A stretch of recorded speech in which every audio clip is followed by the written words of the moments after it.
નમસ્કાર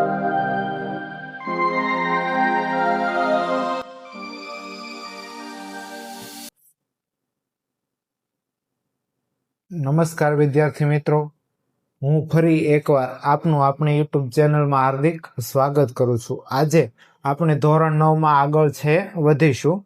તો ધોરણ 9માં સ્વાધ્યાય 1.5 એમાં પ્રશ્ન નંબર 3 છે એ જોવાના છીએ. તો અંત સુધી બન્યા રહેજો. તો અહીંયા પ્રશ્ન નંબર 3 એવો છે કે સાદું રૂપ આપો. તો આ જે પ્રશ્ન છે એનું આપણે સાદું રૂપ છે એ આપવાનું છે. તો અહીંયા જોઈએ છે કે આપણે પ્રશ્ન નંબર 1 કેવો છે, તો કે 2/3 ઘાત અને 2/1/5 ઘાત આ બંનેનો ગુણાકાર છે. બરોબર, આ એક સંખ્યા છે આખી અને આ બીજી સંખ્યા છે, બંનેનો ગુણાકાર છે. તો પ્રશ્ન નંબર 1 છે જોઈએ તો 2/3 ઘાત ગુણ્યા 2/1/5 ઘાત. હવે જોઈ શકો કે અહીંયા 2 છે ને આધારમાં છે અને 2/3 ઘાતાંક છે. પછી અહીંયા 2 છે એ આધાર છે અને 1/5 ઘાતાંક છે. બરોબર, આખું સ્વરૂપ આપણે વાંચવું હોય તો 2/3 ઘાત કહેવાય. તો આ આખા સ્વરૂપને ઘાત કહેવાય. તો અહીંયા આપણે છે આધાર છે બંનેમાં સમાન છે. જો અહીંયા 2 છે અને અહીંયા 2 છે. જ્યારે આવી રીતના હોય તો ત્યાં કયું સૂત્ર લાગુ પડે, તો કે ત્યાં x² ગુણ્યા x² બરાબર x² + b છે એ સૂત્ર લાગુ પડે. અહીંયા આધાર છે એ x છે, બંનેમાં સમાન છે. બરોબર, તો આધાર છે એ એમનેમ રહેશે. થશે શું, તો કે જે ઘાતાંક હતી x² અને x² તો બંનેનો સરવાળો થશે. તો a વત્તા b છે એ લખી શકાય. જ્યારે આધાર સમાન હોય ત્યારે જ, બરોબર, ત્યારે જ તે આ સૂત્ર છે એ લાગે. તો અહીંયા આધાર છે એ સમાન છે, તો આનું સાદુરૂપ આપણે આપવું હોય તો કેમ આપી શકાય, તો કે આધાર એમનેમ રહે, આધાર એમનેમ અને ઘાતાંક છે એનું શું થાય, તો કે સરવાળો થાય. તો 2/3 વત્તા 1/5 આવી રીતના છે લખી શકીએ. તો હવે આનું સાદુરૂપ આપણે આપવું હોય તો 2 છે એમનેમ રહેશે. હવે આનું સાદુરૂપ દેવાનું થાય, તો સાદુરૂપ આપવું હોય તો આપણે શું કરશું, તો કે 2/3 વત્તા 1/5 આનું સાદુરૂપ દેવાનું છે. તો આનો સોંકડી ગુણાકાર છે એ કરશું. બરોબર, 5 છે અહીંયા ગુણાશે અને હજી આનું સાદુરૂપ હું સામાન્ય રીતે આપું તો આને આવી રીતના લખી શકાય કે ઉપર અને નીચે 5 વડે ગુણતા, કેમ કે આપણે નીચે છે એ 15 લાવવાનો છે લસા. બરોબર, આવી રીતના સાદુરૂપ આપી શકાય અને આવી રીતના આપી શકાય. તો 5 × 2 છેદમાં 5 × 3.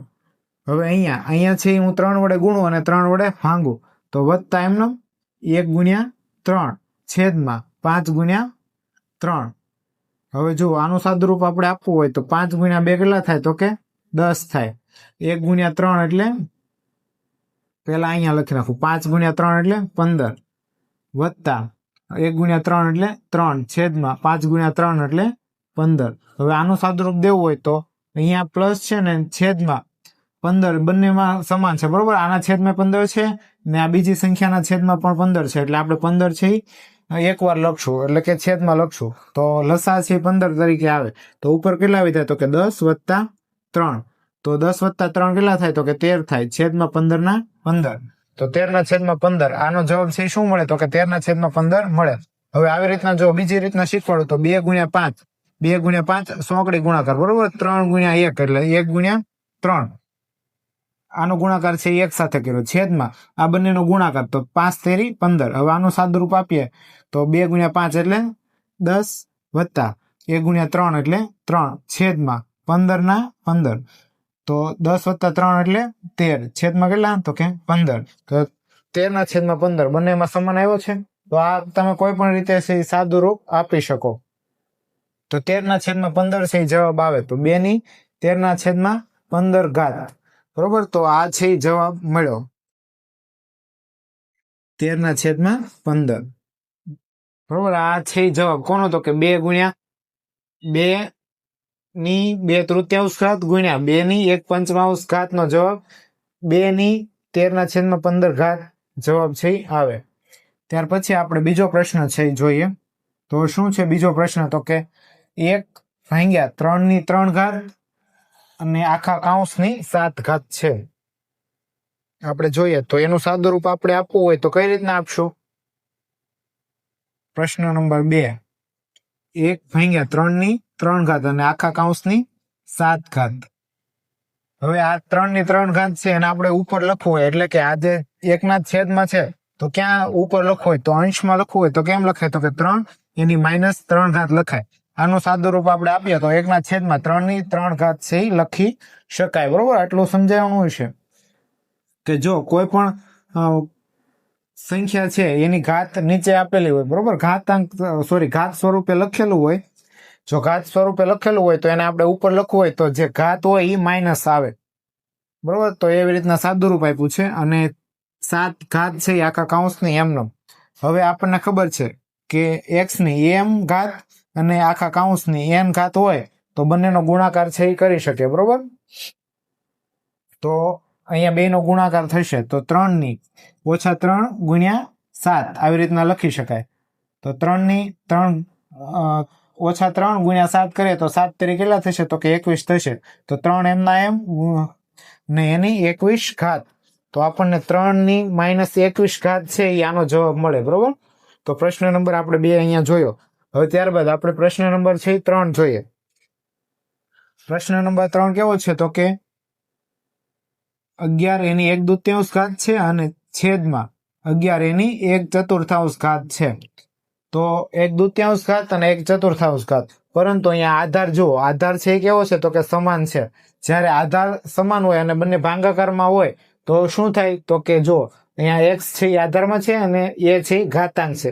x આધારમાં છે, b છે એ ઘાતાંક છે. તો x આધારમાં એમનેમ રહેશે અને જે ઘાતાંક હોય, બરોબર, એ ઉપરની ઘાત હોય એમાંથી નીચેની ઘાત છે એ બાદ થશે. તો અહીંયા આપણે લખવું હોય તો કેમ લખાય તો કે આધાર એમનેમ રહે, ઉપરની ઘાત 1/2, એમાંથી કઈ ઘાત બાદ થાય તો કે નીચેની ઘાત બાદ થાય. તો આનું સાદું રૂપ આપણે આપવું હોય તો સોંકડી ગુણાકાર સ્વરૂપે આપણે આપી શકીએ. બરોબર, તો પેલા તો 1/2 છે ઓછા 1/4 છે. આનો ગુણાકાર અહીંયા કરશું, આનો ગુણાકાર અહીંયા કરશું ને નીચે 2 નો ગુણાકાર. બરોબર, તો 4 ઓછા અહીંયા ઓછાની નિશાની છે. બરોબર, એટલે ઓછા આનો ગુણાકાર અહીંયા થશે એટલે 2 છેદમાં કેટલા આવશે તો કે 2 × 4 કેટલા થાય 8 થાય. હવે 4 માંથી 2 જાય તો 2/8 આવી રીતના મળે. આનું આપણે હજી સાદું રૂપ આપીએ તો છેદ ઉડાડીએ. બરોબર, 2 ચોક 8 તો 1/4 છે જવાબ આવે.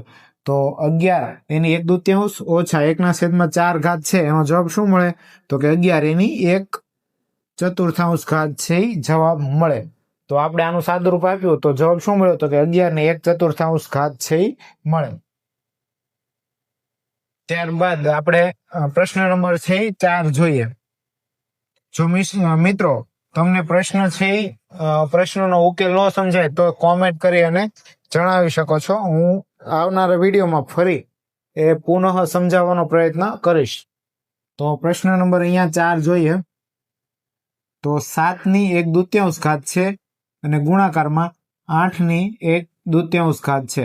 અહીંયા જુઓ આધાર છે એ બંને અલગ અલગ છે. અહીંયા 7 છે તો અહીંયા 8 છે, પરંતુ બંનેની ઘાતાંક છે કેવી છે તો કે સમાન છે, 1/2 1/2. બરોબર, તો મેં એનું સૂત્ર લખ્યું છે. જો આધાર અલગ અલગ હોય અને ઘાત સમાન હોય તો શું થાય તો કે આધારનો ગુણાકાર થશે, x અને y નો ગુણાકાર, અને આધાર છે એ એમનેમ એકવાર છે એ લખાશે.